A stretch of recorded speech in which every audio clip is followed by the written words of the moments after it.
Hello, witches. So let's talk about the wren in Irish and Celtic culture, okay?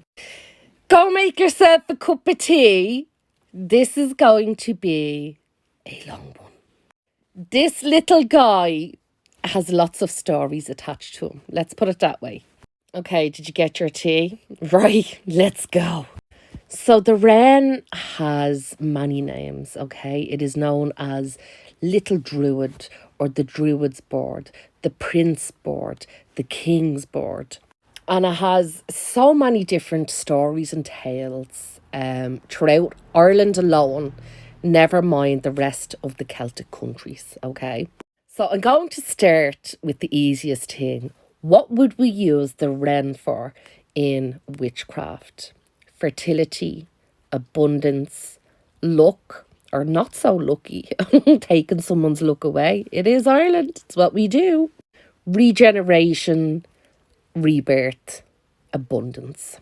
And last but not least, prophecy, which is why it is called the Druid's Board or Little Druid.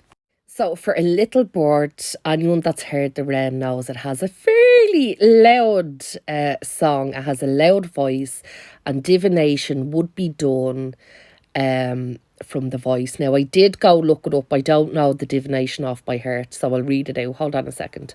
Okay, so if the wren was heard calling from the southeast, it meant proud jesters were coming to visit. From the north, someone precious to the hearer. From the northwest, pious folk. From the south, a fond visitation, but only if the wren was not between the hearer and the sun.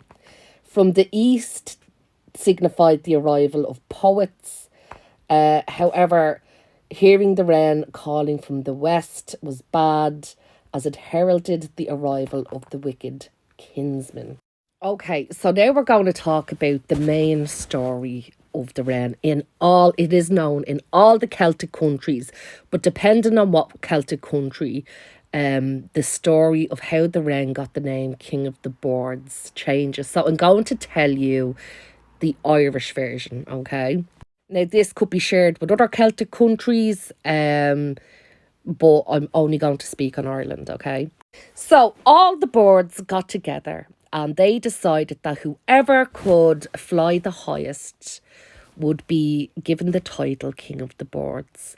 So off they went, and of course the eagle flew the highest. But the eagle didn't know that the wren was hiding in the eagle's tail. So when the eagle flew as high as he could fly and he could fly no more, the wren hopped up and flittered above the eagle and therefore earned the title King of the Boards. And on the way back down, the eagle was so annoyed, it whacked the wren with his beak. And they say that's why the wren can no longer fly high and can only flit from bush to bush. But that's how it is known as Ireland, as King of the Boards, and why it has a feud, an ongoing feud with the eagle. Now, the wren is known in Ireland as a bit of a trickster, okay? So it was always known for, getting the better of humans or other animals. And there is another story of it got on the wrong side of a fox, and the fox arrived to the Board's home to kill the wren. And the wren said, okay, because I couldn't get away from the fox, right?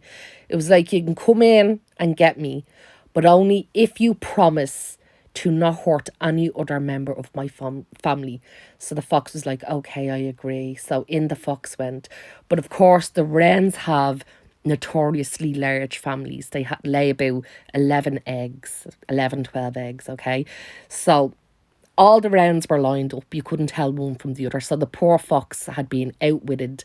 It couldn't hurt the other wrens. It couldn't tell the original wren that it wanted to kill. So it had to just leave the wrens and leave the wren's house. So the poor wren is also blamed for causing absolute murders between the winged animals of Ireland and the four-legged animals of Ireland. It was sick one winter and a little mouse aided it and was bringing it food all winter long from the farmer's kitchen. So anyway, one day at the end of winter, the poor little mouse was caught by the farmer, and the farmer cut off its tail. And it ran to the wren and told it what happened. And the wren was like, oh, that sucks. Well, toodles, and flew away. So the mouse was like, I ain't having that. So it went and it got all the four-legged creatures, and the wren went and got all the winged creatures to protect them. And they went to war.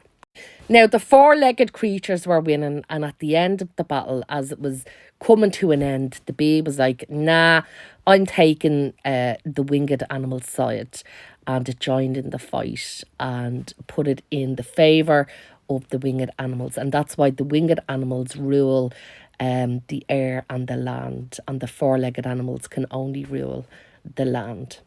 But listen, and I tell you, there is millions of stories about the wren, and they're not so great. It's always causing problems or trouble for someone, okay? And that's why in Ireland, in some places, it is known as lucky, and in some places, it is known as unlucky.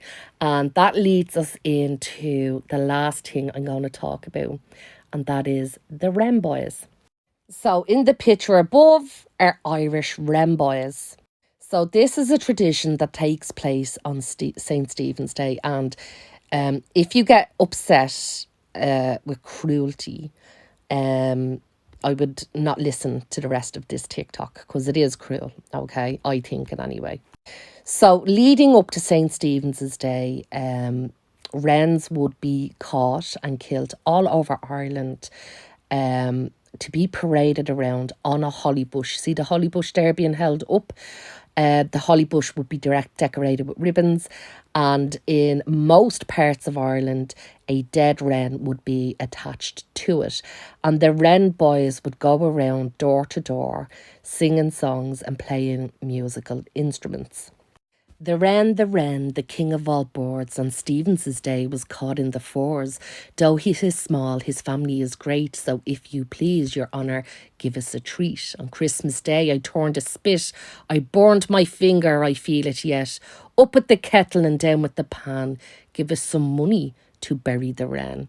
Of course, all over Ireland, there was different songs sung, but you get the gist of it. They went around door to door with the wren on the holly bush looking for donations so they could go on a big pish-up, basically. Now, if somebody didn't hand over a contribution to their session, that person could that night get the wren buried outside their house, which was going to bring them terrible luck for the rest of the year.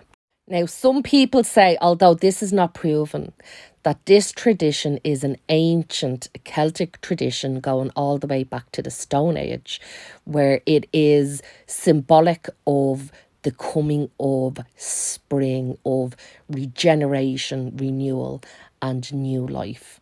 And of course, in some parts of Ireland, it was seen as unlucky to kill the wren, and it would be attached to the holly bush alive. I don't know which is worse, to be honest. But let's not hurt any wrens, okay? They is cute little birdies. Let's just love them. And why they think that this could be a Celtic tradition is it's not just confined to Ireland. It is also in France, England, Wales, and the Isle of Man. In certain parts of Ireland, the wren boys are also accompanied by the larvan or the white mare, which you would have seen very common in, I think it's Wales, the Isle of Man, and Scotland also, where it is the white head's horse, either wooden or skeletal, under a white sheet, and it would snap at passers-by. So for such a little bird, it not only has a big voice, but it has a big history as well.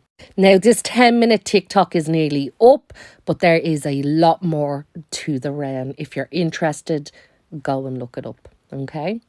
There you go, the wren. I hope you've enjoyed it.